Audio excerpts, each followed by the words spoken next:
Hello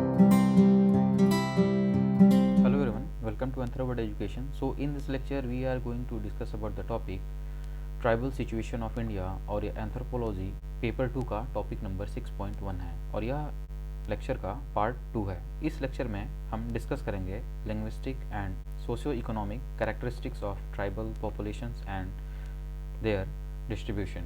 last lecture में हमने biogenetic variability के बारे में डिस्कस किया था, तो आइए लेक्चर को स्टार्ट करते हैं। तो सबसे पहले हम इस लेक्चर में देखेंगे लिंग्विस्टिक वेरिएबिलिटी के बारे में। तो इंडिया में बेसिकली 3 मेन लैंग्वेजेस रहे हैं हिस्ट्री में और ये लैंग्वेजेस थे संस्कृत, पाली और प्राकृत, और बहुत सारे डायलेक्ट्स भी हमें देखने को मिलते थे। तो संस्कृत जो लैंग्वेज था वो लैंग्वेज ऑफ कोर्ट था, एलिट ग्रुप के लिए था, लिटरेचर में यूज़ होता था, लेकिन जो कॉमन लोग थे वो पाली और प्राकृत को बोलते थे। और पाली और प्राकृत कहीं ना कहीं दो रिलीजन्स हैं, बुद्धिज़्म और जैनिज़्म, उससे रिलेटेड है।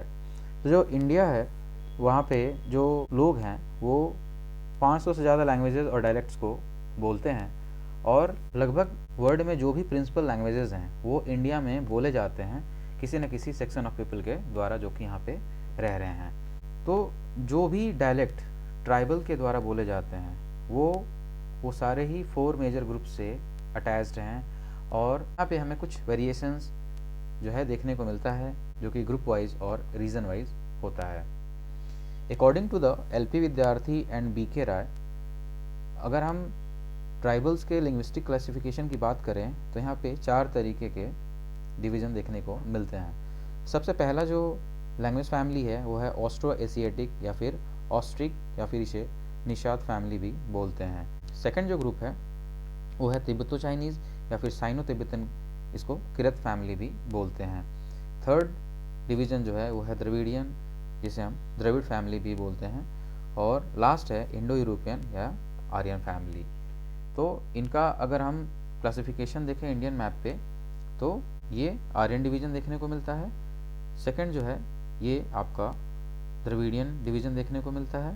थर्ड जो है वो है ऑस्ट्रो एशियाटिक, जो कि बहुत ही माइनर देखने को मिलता है। इस लोकेशन पे हम देख सकते हैं कि ये 3 जो लोकेशंस देखने को मिल रहे हैं, छोटा नागपुर एरिया वाला एरिया जो है वहाँ पे हमें ऑस्ट्रो एशियाटिक लैंग्वेज देखने को मिलता है। और सीनो तिब्बतन आप देखेंगे कि ये चाइना और म्यांमार बॉर्डर्स पे जो भी इंडिया के पार्ट्स हैं वो हमें देखने को मिलते हैं। सबसे पहले हम यहाँ पे डिस्कस करेंगे ऑस्ट्रो एशियाटिक या फिर ऑस्ट्रिक या फिर निषाद फैमिली के बारे में। यहाँ पे इनका डिवीज़न देखने को मिलता है कि ये 2 टाइप में देखे जाते हैं। सबसे पहला है मून खमेर ब्रांच, जो कि खांसी of Himalaya, Nicobari of Andaman and Nicobar island पे देखने को मिलता है। सेकंड ब्रांच इसका देखेंगे जिसको हम बोलते हैं मुंडा ब्रांच। मुंडा ब्रांच मिलता है मुंडा, Santhal, Ho, Kharwar, Kharia of Bihar, Khond and Godaba of Andhra Pradesh and Madhya Pradesh में देखने को मिलता है।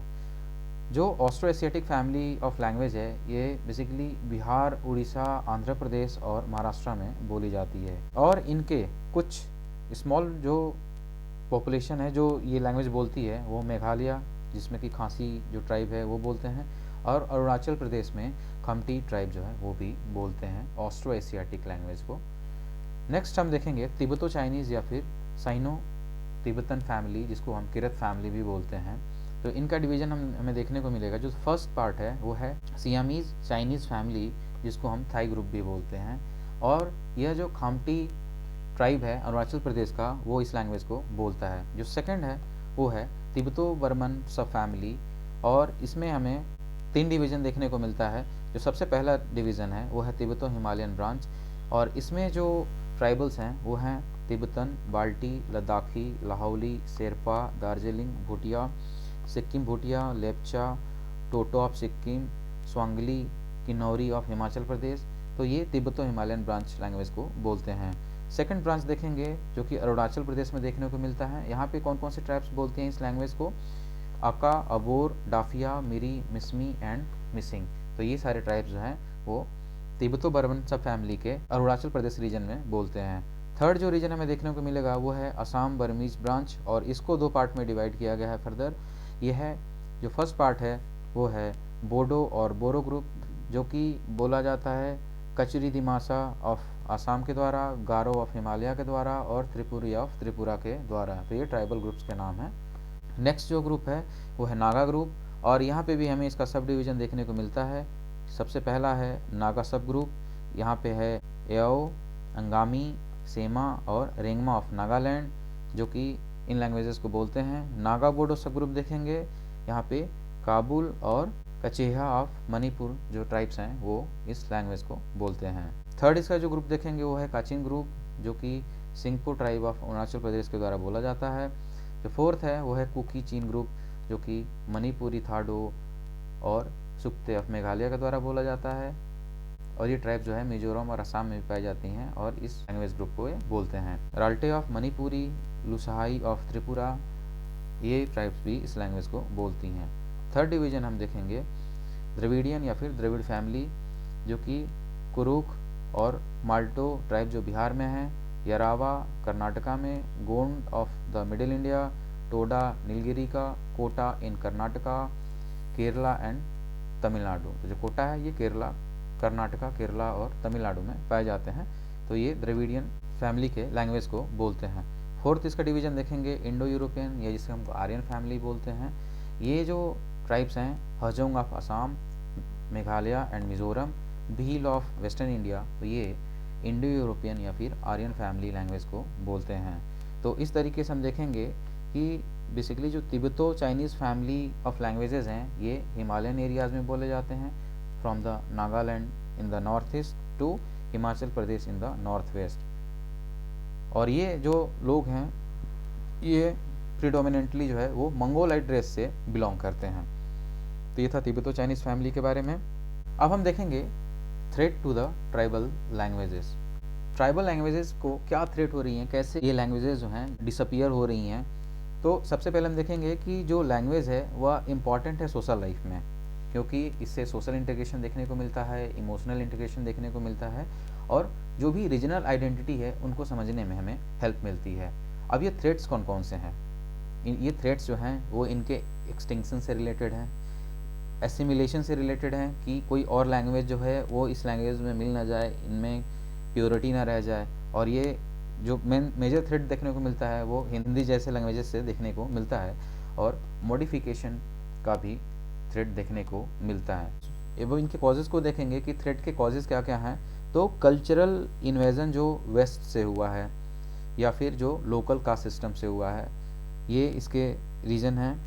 हिंदुआइजेशन, क्रिश्चियनाइजेशन, इस्लामाइजेशन ऑफ ट्राइब्स हुआ है, इसके वजह से भी हमें थ्रेट देखने को मिलता है। जो माइग्रेशन हुआ है ट्राइबल्स का अर्बन एरियाज़ में इकोनॉमिक रीजन से या फिर इकोलॉजिकल रीजन से, कि कोई भी डेवलपमेंट वर्क हो रहा है, कोई भी डैम बन रहा है, तो उसके वजह से रिलोकेशन हो रहा है ट्राइबल पॉपुलेशन का। और ये एग्जांपल हमें देखने को मिलता है दिमासा ट्राइब आसाम में। ब्रिटिश कॉलोनाइजेशन ने जो है कुछ ट्राइब्स के उनके कल्चर को अपरूट किया है। कॉलोनाइजेशन की वजह से ये जो कल्चर था वो अपरूट हुआ है, जिसके वजह से जो वो लैंग्वेज बोलते थे वो भी अपरूट हो गया, और इस तरीके से ये भी एक थ्रेट देखने को मिला। जो डॉक्यूमेंटेशन है या कोई भी गवर्नमेंट एफर्ट्स है वहाँ वो देखने को नहीं मिलता है, जिससे कि उनका जो सर्वे हो सके कि कौन कौन सी रेयर या थ्रेटेंड ट्राइबल लैंग्वेजेस हैं उनका पता लगाया जा सके। तो ये थ्रेट के रीजन थे ट्राइबल लैंग्वेजेस के। हम देखेंगे कि एक्सटेंट ऑफ थ्रेट क्या है। तो रिसेंट यूनेस्को सर्वे के अकॉर्डिंग एटलीस्ट 6 ट्राइबल लैंग्वेजेस हैं जो कि सीवियरली इंडेंजर्ड है। 42 ऐसी लैंग्वेजेस हैं, 42 ऐसी लैंग्वेजेस हैं जो क्रिटिकली इंडेंजर्ड हैं, एंड 5 लैंग्वेजेस आर देयर जो कि ऑलरेडी एक्सटिंक्ट हो चुकी हैं, इनका अस्तित्व खत्म हो चुका है।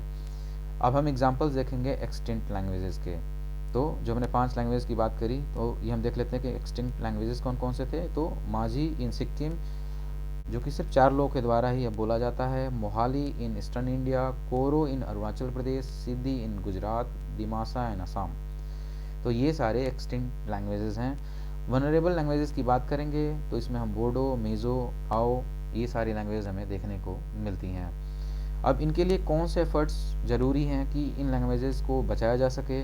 तो जो linguistic survey of tribal languages होता है उसको पीरियोडिकली करना चाहिए, टाइम टू टाइम करना चाहिए, जिससे कि इन लैंग्वेजेस का प्रॉपर डॉक्यूमेंटेशन हो सके, और जो भी लोग इन लैंग्वेजेस को बोल रहे हैं उनको भी प्रोटेक्ट किया जा सके।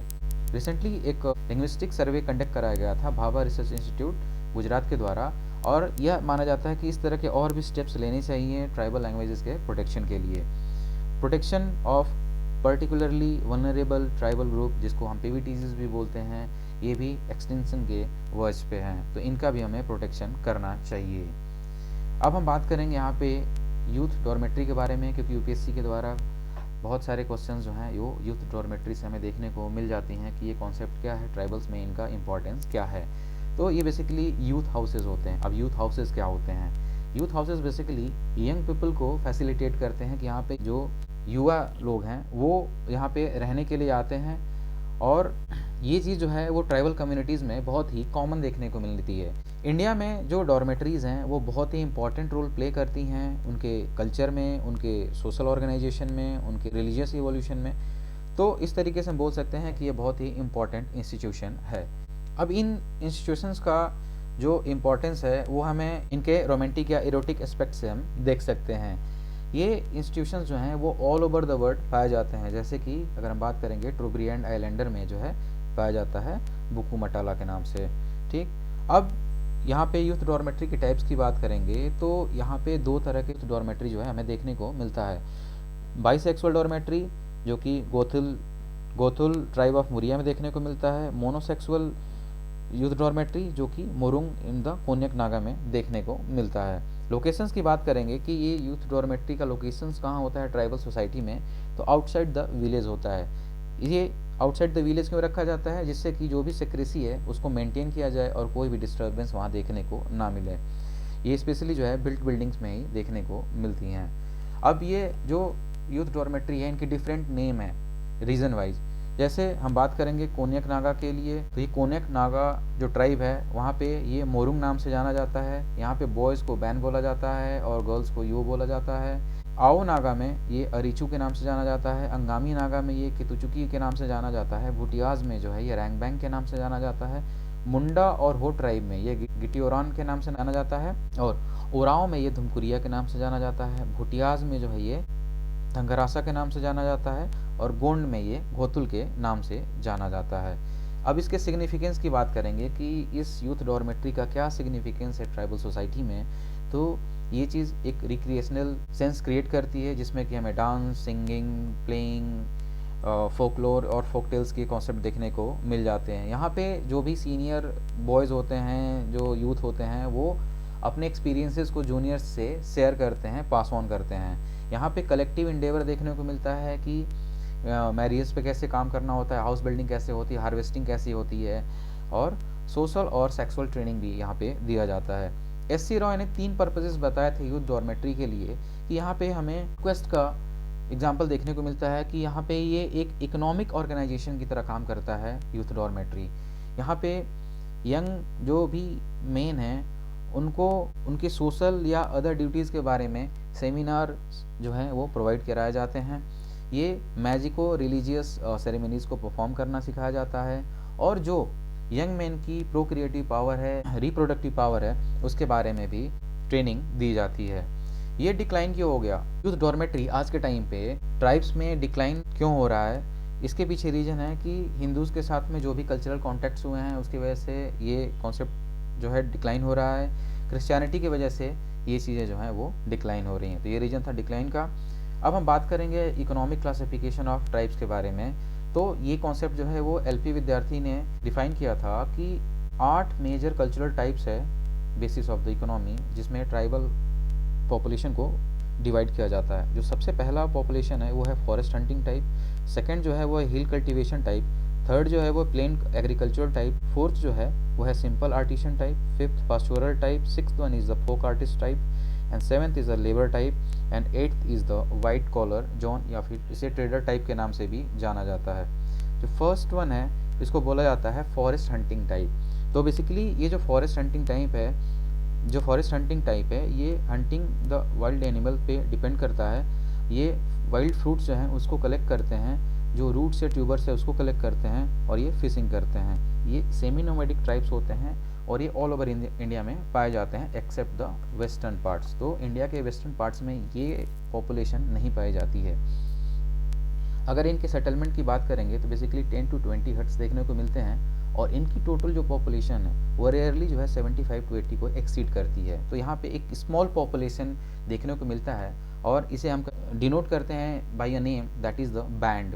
अगर एग्जांपल्स की बात करेंगे तो Raji of UP, Birhor and hill Kharia of Bihar, Juang of Orissa, hill Maria Gonds of MP, Chenchu and Yanadi of Andhra Pradesh, Kurumba of Kerala and Onge, Jarawa, Sentinelese and the Shompen of the Andaman and Nicobar island. तो ये था फॉरेस्ट हंटिंग टाइप के बारे में। Second one is the hill cultivation type. तो ये बेसिकली शिफ्टिंग कल्टीवेशन को use करते हैं, जिसको स्लैश एंड बर्न भी बोलते हैं। ये जो है कल्टीवेशन जो है वो हिल स्लोप्स या टेरेसेस पे प्रैक्टिस करते हैं। इस प्रैक्टिसेस को झूम के नाम से भी जाना जाता है नॉर्थ ईस्ट में, पुरवा के नाम से जाना जाता है बिहार में, और पोदू या फिर दाही के नाम से जाना जाता है उड़ीसा में, और कोंदा पैडी के नाम से जाना जाता है आंध्र प्रदेश में, और बहुत सारे इसके नाम हैं जो कि इंडिया में प्रैक्टिस किए जाते हैं शिफ्टिंग कल्टीवेशन। अब ये शिफ्टिंग कल्टीवेशन होता क्या है? शिफ्टिंग कल्टीवेशन जो है इसमें एक पर्टिकुलर पीस ऑफ लैंड को सेलेक्ट किया जाता है, वहाँ की जो भी ट्रीज़ या स्ट्रब्स होती हैं उनको कट किया जाता है, और उसके बाद जो भी यूज़फुल पीसेस ऑफ वुड होती हैं जिसको यूज़ में लाया जा सकता है फॉर द सेल और द फ्यूल, उसको छोड़ने के बाद जो भी रिमेन्स होते हैं उस ट्रीज़ के या स्ट्रब्स के, उसको जलाया जाता है after the first monsoon shower. उसके बाद स्टिक्स के थ्रू डिगिंग किया जाता है जिससे कि होल बनाया जाता है ऑन द हिल स्लोप्स, और उसके बाद सीड्स को मिक्स किया जाता है। फिर 1 से 2 बार वीडिंग होती है, उसके बाद वाइल्ड एनिमल्स से उनको प्रोटेक्ट किया जाता है। जब फसल बड़ी हो जाती है और वो पक जाती है तब उसकी हार्वेस्टिंग की जाती है। हार्वेस्टिंग के बाद जो है वो एनुअल फेस्टिवल किया जाता है। फिर उस लैंड को जो है वो कुछ साल के लिए वैसे ही छोड़ दिया जाता है, उसका यूज़ नहीं किया जाता है, और वहाँ पे अदर प्लांट्स को ग्रो होने के लिए छोड़ दिया जाता है कि उस जगह पे फिर से पेड़ उग जाएं, फिर से श्रब्स आ जाएं, और उसको फिर कुछ साल बाद जो है यूज़ किया जाएगा। फिर इसी तरीके से दूसरे पीस ऑफ लैंड को यूज़ किया जाता है फॉर द नेक्स्ट ईयर। अब इन शिफ्टिंग कल्टीवेशंस में जो मेन क्रॉप्स हैं वो हैं मेज़, मिलेट, बीन्स और पल्सेस एक्सेट्रा। जो ट्राइब्स इस प्रैक्टिस को फॉलो करते हैं वो है Nagas of Nagaland, Purum of Manipur, Maler of Bihar, Kutia Khonds of Orissa, Kamraj and Baiga of Andhra Pradesh, Malekudiyas of Karnataka etcetera. तो ये थे हिल कल्टीवेशन टाइप। नेक्स्ट जो है वो है प्लेन एग्रीकल्चर टाइप। तो एग्रीकल्चर जो है यहाँ पे देखने को मिलता है कि ये प्लॉइंग के थ्रू किया जाता है, जिसमें कि 2 एनिमल्स की हेल्प ली जाती है, चाहे वो बुफैलो हो या फिर वो ऑक्स हो, बैल हो, और ये मेजॉरिटी ऑफ द ट्राइबल्स के द्वारा इंडिया में ये चीज़ प्रैक्टिस की जाती है। ये जो प्रैक्टिस है ये as compare to shifting cultivation ये ज़्यादा प्रॉफिटेबल होता है, ज़्यादा सिक्योर होता है और सेफ़र होता है इकोनॉमिकली, और ये हमेशा हायर पॉपुलेशन को लीड करता है क्योंकि ये ज़्यादा प्रॉफिटेबल और सिक्योर और सेफ़र होता है। जबकि अगर हम इन प्लेन एग्रीकल्चर टाइप के ट्राइब्स को कंपेयर करें एग्रीकल्चर विद द इरिगेशन के साथ में, जो कि नॉन ट्राइबल्स के द्वारा प्रैक्टिस किया जाता है, तो इनका जो यील्ड है, जो क्रॉप यील्ड है, वो काफ़ी कम देखने को मिलता है। ये सब्सिस्टेंस लेवल पे अपने डिमांड को फुलफ़िल करते हैं, और यहाँ पे हमें कोऑपरेशन देखने को मिलता है during the sowing and the harvesting, जो कि इसका एक कैरेक्टरिस्टिक फीचर है। अगर हम लो लेवल की बात करेंगे तो हमेशा जो है वो पैडी को ही ग्रो किया जाता है, लेकिन अगर हम अपलैंड्स की बात करेंगे तो सिर्फ जो कोर्सरर वेराइटी ऑफ राइस होते हैं, जो मोटे चावल वाले राइस होते हैं, और जो पल्सेस होती हैं वो प्रोड्यूस किया जाता है।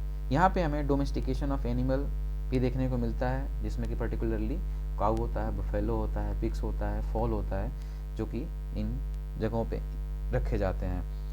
जो मेजर ट्राइब्स हैं इसमें इन्वॉल्व हैं प्लेन एग्रीकल्चर में वो हैं खासी और Jaintia of Assam and Meghalaya, Tharu of Terai of eastern UP, Munda, Oram and Santhal of Bihar, Baiga and Gond of Odisha and MP, Bhils and Meena of western India, Koya of Andhra Pradesh, Malayali of Tamil Nadu etcetera. तो ये सारे ट्राइब्स जो है वो प्लेन एग्रीकल्चर टाइप को प्रैक्टिस करते हैं। सिंपल आर्टिसन टाइप ट्राइबल्स को हम डिस्कस करेंगे। तो कुछ ट्राइब्स जो होते हैं जो कि स्पेसिफिक क्राफ्ट या फिर कॉटेज इंडस्ट्री से जुड़े हुए होते हैं, जैसे कि basketry, tool making, carpentry, iron smithy, spinning and weaving etcetera.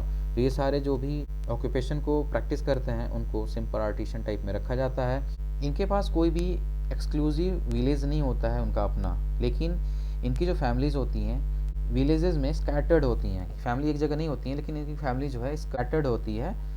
और जो ये सिस्टम है इनका सिमिलर टू जजमानी सिस्टम होता है कि उस तरीके से इनको कंसिडर्ड किया जाता है उन विलेजेस में। ये अपने प्रोड्यूस को सेल करते हैं पीरियोडिकल हार्ट्स में, जिनको मार्केट्स बोलते हैं। और जो मेन ट्राइब्स हैं इसको प्रैक्टिस करने वाले वो हैं गुज्जर्स, जो कि हिमाचल प्रदेश में पाए जाते हैं, वुड प्रोडक्ट्स को बनाते हैं। किन्नौरी जो है हिमाचल प्रदेश में है, ये भी वुड प्रोडक्ट्स को बनाते हैं। कंजास देखने को मिलता है यूपी में, जो कि बास्केटरी या रोप मेकिंग करता है। लोहार देखने को मिलता है बिहार में, जो कि आयरन स्मिथ्स हैं। महाली बिहार में पाए जाते हैं, बास्केटरी का काम है इनका। चिक बरेक जो है वो बिहार में है, जो कि वेबिंग करते हैं। कोलम जो है महाराष्ट्र में, जो कि बास्केटरी और मैट मेकिंग करते हैं। कोटा जो है कर्नाटका एंड तमिलनाडु में है, ये कारपेंट्री और टूल मेकिंग करते हैं। और थोटी जो है आंध्र प्रदेश में, जो कि बैम्बू मैट्स या फिर बास्केट्स को बनाते हैं। तो ये थे सिंपल आर्टिसन टाइप्स। नेक्स्ट हम देखेंगे पास्टोरल टाइप्स के बारे में। तो ये एग्रीकल्चर ट्राइब होते हैं जो कि डोमेस्टिकेट करते हैं एनिमल्स को। और कुछ ऐसे भी ट्राइब्स होते हैं जो कि टोटली कमिटेड होते हैं कैटल हर्डिंग पे, और ये मिल्क या अदर डेयरी प्रोडक्ट्स होते हैं उस पर ये डिपेंडेंट होते हैं by selling them in the neighbouring places. अगर हम इसके क्लासिक एग्जांपल्स की बात करें तो Todas of Nilgiri hills of Tamil Nadu and Gaddis and Bakarwal of the Himachal Pradesh. लेकिन जो भी सारे पास्टोरलिस्ट्स होते हैं ये जो दूध देने वाले एनिमल्स होते हैं सिर्फ उन पर ही डिपेंडेंट नहीं होते हैं, लेकिन कुछ जो ट्राइबल्स होते हैं वो सिप या अदर एनिमल्स पे भी डिपेंडेंट होते हैं, जो कि उनके ऊल को भी बेचते हैं। जैसे गुज्जर्स, गद्दीज या बकरवाल ऑफ हिमाचल प्रदेश है, ये गोट और सिप्स को पालते हैं। ये इन गोट्स और सिप के हर्ड्स को जो है वो हाई माउंटेन रीजन में ले जाते हैं ड्यूरिंग द समर, और लो वैलीज में इनको रखते हैं अदर मंथ्स में। ये दूध को बेचते हैं, वुड या जो भी वुलन क्लॉथ्स हैं उसको बेचते हैं, और ये एनिमल्स को भी बेचते हैं। जब वो दूध या ऊल के लायक नहीं होते हैं तो उनको बुचर्स को बेच देते हैं। जो टोडाज हैं वो इंटायरली बुफैलोज पे ही डिपेंडेंट होते हैं। ये मिल्क या जो भी मिल्क प्रोडक्ट्स हैं उस पर डिपेंडेंट रहते हैं। जो कुरुबा ऑफ कर्नाटका है ये सिप रेयर्स होते हैं। जो भरवाद या फिर रबारी ऑफ गुजरात हैं ये गोट, सिप, कैमल के दूध को बेचते हैं, उनके ऊल को बेचते हैं। नेक्स्ट है फोक आर्टिस्ट टाइप्स। ये जो ट्राइब्स हैं ये स्पेशलाइज्ड होते हैं एक्रोबेटिक्स में, सिंगिंग में, डांसिंग में, स्नैक चार्मिंग में, कंज्यूरिंग में और बर्डिंग में। ये नोमैड होते हैं और ये विलेज टू विलेज जो है वो घूमते रहते हैं, सिटी टू सिटी ये घूमते रहते हैं और ये अपना लाइवलीहुड कमाते हैं। और ये अपने जो भी शो है उसको ओपन एयर में करते हैं, जो कि पीरियोडिकल मार्केट्स में हमें देखने को मिल जाता है रूरल एरियाज़ में। तो ये हैं फोक आर्टिस्ट टाइप्स जो कि एक्रोबैटिक्स को प्रैक्टिस करते हैं, जो कि कलाबाजी होती है, सिंगिंग करते हैं, डांसिंग करते हैं, स्नैक चार्मिंग होती हैं जो कि सपेरा जो होता है वो सांप का शो दिखाता है, कंज्यूरिंग होती है जिसमें कि हमें मैजिकल ट्रिक्स देखने को मिलती हैं, और बर्डिंग होता है जिसमें कि एक पोएटिक वर्क होता है जो कि एपिक्स को रिसाइट करता है। अब जो पॉपुलरली नोन है इसमें ये है नट, सपेरा, मदारी, बहुरूपिया एक्सेट्रा। ये सारे जो हैं वो फोक आर्टिस्ट से रिलेटेड होते हैं, और ये जो भी चीज़ें हैं ये आर्टिस्ट बेस्ड है, तो ये डिफरेंट ट्राइब से बिलोंग करती हैं। ये परमानेंट जो है ये नोमैडिक होते हैं, और नोमैडिक होने की वजह से ये डिफरेंट रीजन के लैंग्वेजेस को अडॉप्ट कर लेते हैं, उनके कस्टम्स को अडॉप्ट कर लेते हैं। और इसमें से बहुत सारे ऐसे ट्राइब्स हैं जो कि शेड्यूल्ड नहीं है, शेड्यूल्ड ट्राइब के कैटेगरी में नहीं रखा गया है। जो प्रधान ऑफ आंध्र प्रदेश हैं ये ट्रेडिशनल बार्ड्स हैं और जिनोलॉजिस्ट हैं, जिनका प्रेजेंस जो है वो बहुत सारे सोशल फंक्शन में जो है वो इसेंशियल होता है। इनके जो ह्यूमर या जोक्स होते हैं वह बहुत ही पॉपुलर हैं गोंड्स में। जो भी डोमाराज हैं सेम स्टेट के, वो जो हैं एक्रोबैट्स हैं, ये कलाबाजी करते हैं। कलबेलिया ऑफ राजस्थान की बात करेंगे तो स्नैक चार्मर होते हैं और कंज्यूरर्स होते हैं। जो कोलाज की बात करेंगे उड़ीसा से, ये भी एक्रोबैट्स होते हैं। अदर ट्राइब्स लाइक अमूला या Garedi of Andhra Pradesh, Mundupatta of Orissa and the section of Kota in Tamil Nadu etcetera जो है वो फोक आर्टिस्ट टाइप में देखने को मिलते हैं। लास्ट है लेबर टाइप। तो जो भी प्रीवियस 6 टाइप्स थे जिसको हमने डिस्कस किया वो ट्रेडिशनल थे और वो ट्राइब्स की कैटेगरी में जनरली हमें देखने को मिले थे।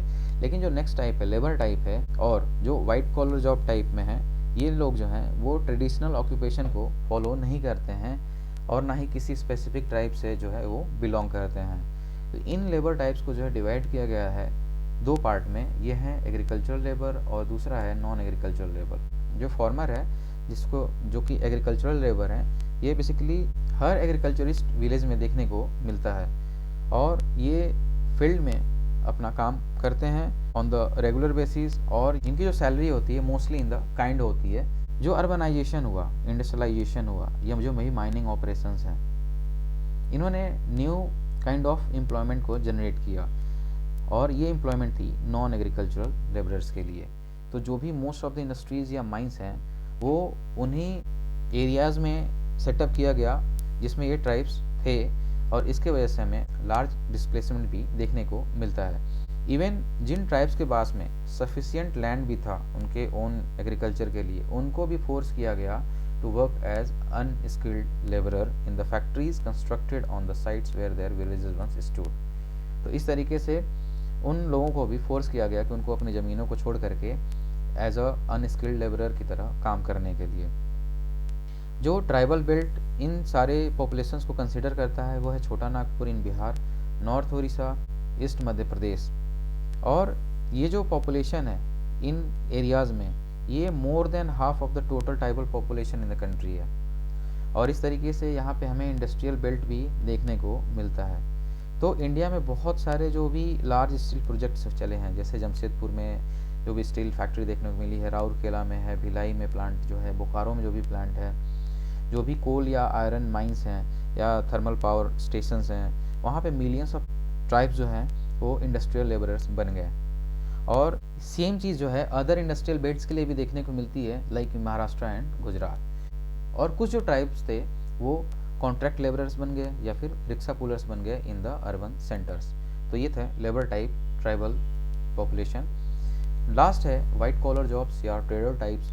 तो इंडिपेंडेंस के बाद में बहुत सारे प्रोविजंस बनाए गए थे इंडिया में for the welfare of the scheduled tribes, even for the scheduled caste. तो उनके लिए क्या स्टेप्स लिए गए कि उनको बेटर एजुकेशनल फैसिलिटीज़ जो है वो प्रोवाइड कराएगी, रिजर्वेशन प्रोवाइड कराया गया इन द हायर एजुकेशन और गवर्नमेंट जॉब्स के लिए।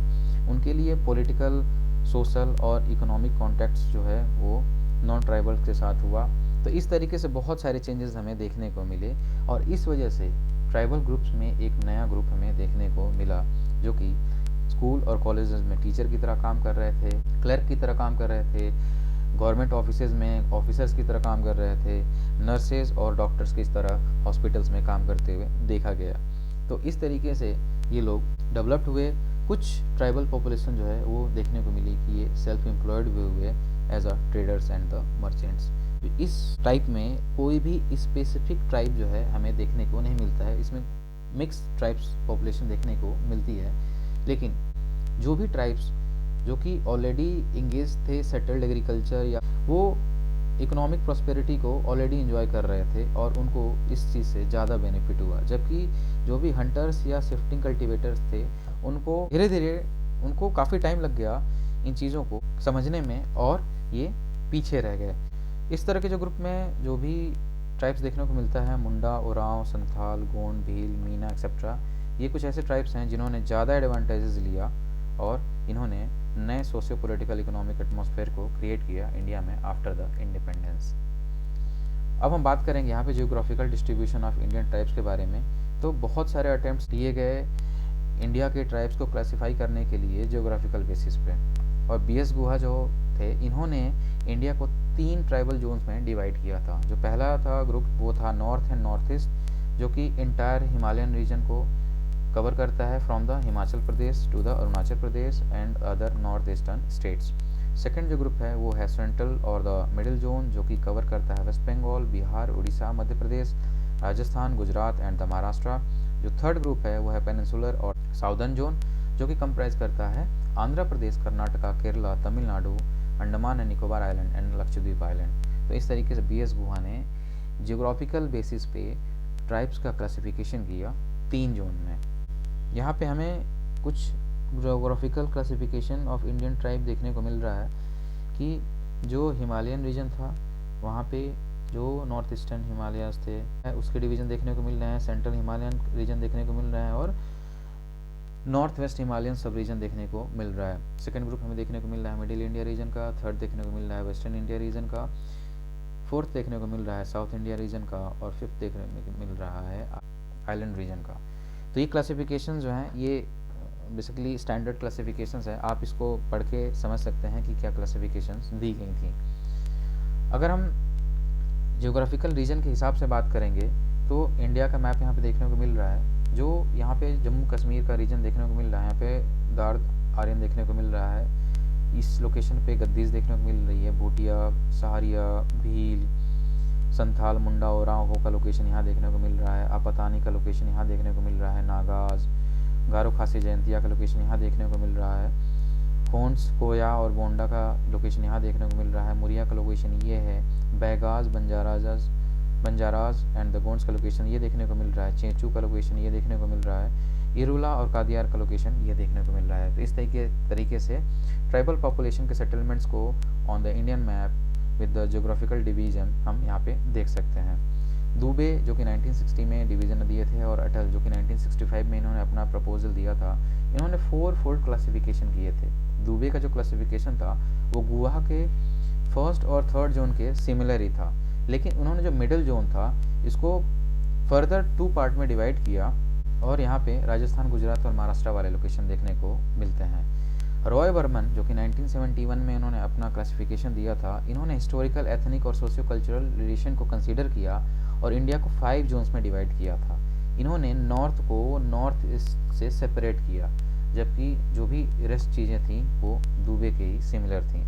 विद्यार्थी और राय ने भी अपना प्रपोजल दिया जिसमें इन्होंने 5 फोल्ड डिवीज़न को बताया और इन्होंने सजेस्ट किया 3 सब जोन्स विद इन 1 हिमालयन जोन और एक सेपरेट आइलैंड जोन भी बनाया था जिसमें कि अंडमान एंड निकोबार आइलैंड और लक्षद्वीप देखने को मिलता है। जो स्टेट ऑफ जम्मू कश्मीर, पंजाब, हरियाणा और union territories of Delhi, Chandigarh and Puducherry है, इनके पास कोई भी ट्राइबल पॉपुलेशन हमें देखने को नहीं मिलती है।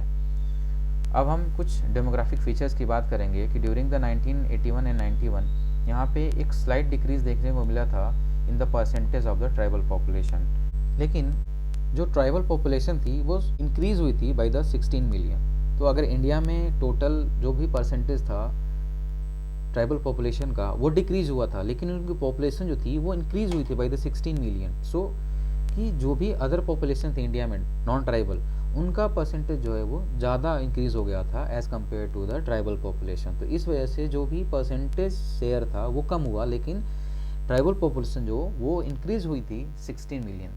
और ये जो ग्रोथ रेट था वो 31.2% देखने को मिला था इन दिस डिकेड। और अगर हम प्रीवियस डिकेड की बात करेंगे 1971 टू 81, तो जो भी करस्पॉन्डिंग ग्रोथ रेट था वो 35.81% था। तो जो टोटल ट्राइबल पॉपुलेशन है उसकी नियरली हाफ जो पॉपुलेशन है वो मिडिल इंडिया में रहती है। और ये जो स्टेट्स हैं वो हैं बिहार, वेस्ट बंगाल, उड़ीसा और मध्य प्रदेश। इसमें जो है हमें लगभग nearly half population of the total tribal population हमें देखने को मिलती है। लगभग 12 ऐसे स्टेट्स या यूटीज़ हैं जहाँ पे हमें मोर देन 1 मिलियन ट्राइबल्स हमें देखने को मिलते हैं। 6 स्टेट्स हैं जैसे कि मध्य प्रदेश, महाराष्ट्र, उड़ीसा, बिहार, गुजरात और राजस्थान, जिनके पास मोर देन 5 मिलियन ट्राइब्स हैं ईच। तो ईच स्टेट्स में जो है more than 5 million tribals population है। जो मध्य प्रदेश है इसके पास लगभग 15.4 मिलियन ट्राइबल पॉपुलेशन देखने को मिलती है, जो कि इंटायर ट्राइबल पॉपुलेशन का 22.72% है। मणिपुर में जो है वह 94.75% ट्राइबल पॉपुलेशन है, जो कि मैक्सिमम परसेंटेज पॉपुलेशन है इन एनी स्टेट, जबकि यूपी के पास सबसे कम देखने को मिलती है जो कि है 0.21%। जो ट्राइबल पॉपुलेशन इंडिया में है ये कंपैरेटिवली जो है वो यूथ हैं। अगर एल्डर्स की बात करेंगे जो कि 50+ ईयर्स के हैं, वो सिर्फ 12% देखने को मिलते हैं। जो चिल्ड्रन हैं 0 to 15 ईयर्स, वो लगभग 40% हैं। जबकि एडल्ट्स की बात करेंगे जो कि 16 to 49 ईयर्स के बीच में है, वो लगभग 48% है। तो इस तरीके से जो यूथ पॉपुलेशन है वो ट्राइबल पॉपुलेशन में हाईएस्ट परसेंटेज रखती है। जो भील, मीना, गोंड, संथाल जो हैं, ये न्यूमेरिकली बिगेस्ट ट्राइब्स हैं, जिनकी पॉपुलेशन जो है वो 3 मिलियन से ज़्यादा है हर ट्राइब की इंडिविजुअली। अब हम बात करेंगे कि tribes as a indigenous people, क्योंकि यूपीएससी में प्रीवियसली इस टॉपिक पे क्वेश्चंस बन चुके हैं। तो जो टर्म है इंडिजिनियस पीपल का, ये सबसे पहले डिफाइन किया गया था UN agency international labour organization ILO के द्वारा। उनका एक कन्वेंशन हुआ था on the indigenous and the tribal population, जो कि 1957 में हुआ था। और ये कन्वेंशन जो है वो 107 कन्वेंशन था। इन्होंने डिफाइन किया इंडिजिनस पीपल को कि एक population of special category analogous to the tribal and the semi tribal populations. कि जो भी पॉपुलेशन जो है वो specially related to the tribal and the semi tribal populations हैं, यही लोगों को इंडिजिनस पीपल जो है कंसीडर किया गया था। लेकिन इस कन्वेंशन को क्रिटिसाइज किया गया था क्योंकि वो एथनोसेंट्रिक बायसनेस यहाँ पे देखने को मिली थी। तो इस तरीके से ILO ने अपना ये जो कन्वेंशन था उसको रिवाइज किया और इसने दूसरा एक कन्वेंशन अडॉप्ट किया जो कि था 169, और इन्होंने डिलिंक किया concept of indigenous from that of the tribe. तो यहाँ से इन्होंने ट्राइब से जो भी रिलेटेड कॉन्सेप्ट दिया था कि यही लोग इंडिजीनियस होते हैं, उस कॉन्सेप्ट को इन्होंने हटाया और इन्होंने ट्राइब को डिफाइन किया कि जो भी कम्युनिटीज़ हैं जिनका इकोनॉमिक, सोशल या कल्चरल कैरेक्टरिस्टिक्स जो है वो नेशनल कम्युनिटी से डिस्टिंक्टिव है, डिफरेंट है, उन लोगों को जो है ट्राइबल कम्युनिटी या फिर इंडिजिनस पॉपुलेशन में कंसीडर किया गया। और जो अपने आप को रेगुलेट करते हैं होली और partly by their own customs and the traditions, तो इन लोगों को इंडिजिनस पीपल जो है कंसीडर किया गया। तो इस तरीके से इंडिजिनस पीपल को डिस्क्राइब किया गया कि जो भी पॉपुलेशन थी जो कि इंडिया में कॉन्क्वेस्ट के टाइम पे थी या कॉलोनाइजेशन के टाइम पे थी, या फिर जो भी प्रेजेंट पॉलिटिकल बाउंड्रीज को इस्टेब्लिश किया गया था, ये सारे लोग को जो है इंडिजिनस पीपल कंसीडर किया गया था। जो भी डिबेट इंडिजिनस पीपल के एग्जिस्टेंस के लिए किया गया था वो इंडिया में 1993 के बिफोर में नहीं था। लेकिन जब UN ने डिक्लेयर किया 1993 में international year of indigenous people, तब इस कॉन्सेप्ट को कंसीडर किया गया। इस कॉन्सेप्ट को मेन स्ट्रीम में लाया गया और जो भी इंडिया में लोग रह रहे थे जिनको इंडिया में आदिवासी टर्म से कंसीडर किया जा रहा था, उनको इंडिजिनस पीपल के कंसिडरेशन में लाया गया। जो भी एंथ्रोपोलॉजिस्ट थे जिन्होंने ट्राइब्स को इंडिजिनस पीपल कंसीडर किया था, इन्होंने पॉइंट आउट किया कि जो भी ट्राइबल हैं वो क्लेम करते हैं कि association with their habitants not through the legal documents, कि कोई भी लीगल डॉक्यूमेंट्स के थ्रू इनका जो भी एसोसिएशन विद द हैबिटेट्स है वो देखने को नहीं मिला, but by a body of secret truths. तो ये किसी लीगल डॉक्यूमेंट को ना मान करके ये अपने जो भी सेक्रेट ट्रूथ्स थे जो कि उनके एंसेस्टर्स के द्वारा इनहेरिटेड थे, उसको इन्होंने कंसीडर किया। और ये जो सेक्रेट्स थे वो थे folk culture, myths and the stories. बहुत सारे एंथ्रोपोलॉजिस्ट जिन्होंने रिकॉर्ड किया कि जो भी ट्राइब्स थे वो सोचते होंगे कि ये इन्होंने सबसे पहले इस प्लेस को इनहेबिट किया, वो भी इन्होंने इस चीज़ को मारा कि जो उनका सेटलमेंट था वो एक कलेक्टिव मूवमेंट था from the one physical space to the other physical space. तो उन लोगों के लिए ये चीज़ें थी कि ये पहले इनहेबिट नहीं थे कि जिन्होंने पर्टिकुलर किसी स्पेस को ऑक्यूपाई किया था, लेकिन ये माना गया कि जो भी सेटलमेंट थे ये कलेक्टिव मूवमेंट थे और यहाँ पे एक फिजिकल स्पेस से दूसरे फिजिकल स्पेस में मूवमेंट देखने को मिला। तो इस तरीके से एक प्रोजेक्ट KS सिंह के द्वारा 1997 में स्टार्ट किया गया था। इस प्रोजेक्ट का नाम था पीपल ऑफ इंडिया प्रोजेक्ट, और इसमें ये पाया गया कि रफली जो 65% ऑफ ट्राइब है जो कि क्लेम करते हैं कि ये माइग्रेंट थे अपने प्रेजेंट हैबिटेट में, कि जहाँ पे अभी रह रहे हैं वो स्पेशली किसी और जगह से आकर के उस जगह पे रह रहे थे। और शायद यही आज के टाइम पे सारे ट्राइबल्स के लिए ट्रुथ है कि वो फर्स्ट टू इनहेबिट नहीं थे बल्कि वो माइग्रेटेड है। तो अगर हम कंक्लूड करें इंडिया में, तो यह बहुत ही डिफ़िकल्ट है to establish who is indigenous and not, क्योंकि जो इंडिया की डाइवर्सिटी है वो बहुत ज़्यादा रेसेस को इंक्लूड करती है, या melting pot of the races है। और यहाँ पे जो माइग्रेटरी पैटर्न्स है उनका हमें लॉन्ग हिस्ट्री हमें देखने को मिलता है। तो इस तरीके से इंडिजिनस पीपल हैं, जो ट्राइबल पीपल हैं, उनके इंडिजिनस नेचर को डिबेट करने के अलावा हमें इस चीज़ को एक्सेप्ट करना चाहिए कि जो ट्राइब्स हैं वो वर्स्ट सफरर हैं कॉलोनाइजेशन के और प्रेजेंट डे पॉलिटिकल सिस्टम के, और इस तरीके से उनके अपलिफ्टमेंट के लिए हमें काम करना चाहिए, इस पे फोकस करना चाहिए, ना कि हमें इस डिबेट में रहना चाहिए कि कौन इंडिजिनस है और कौन इंडिजिनस नहीं है। तो आज के लेक्चर में इतना ही। Thank you for watching this video. जय हिंद।